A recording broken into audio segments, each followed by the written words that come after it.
Welcome, in front of me is a Redmi A3 and today I will show you how you can put this device into safe mode.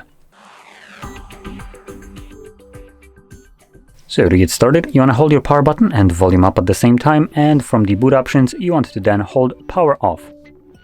This in turn will change into reboot to safe mode. Confirm it by selecting OK. This will initiate a reboot, and when the device boots back up it will automatically boot into safe mode. Now, in safe mode, only the pre-installed applications will function. Any kind of application that you've installed yourself will be temporarily disabled, and neither you nor the device will be able to turn on that application. And obviously this mode is designed for troubleshooting, so if you have no problems with your system, then there's no reason for you to boot into it.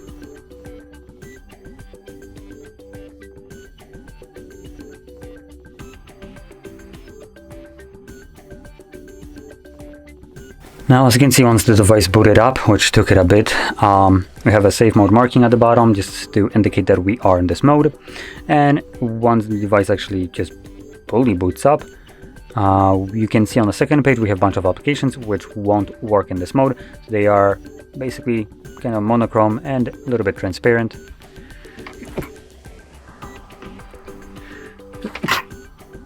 Sorry for that. Oh boy. Anyway. So you can see they're semi-transparent, and if you try to open them up, it gives you the pop-up right here. Downloaded apps are disabled in safe mode.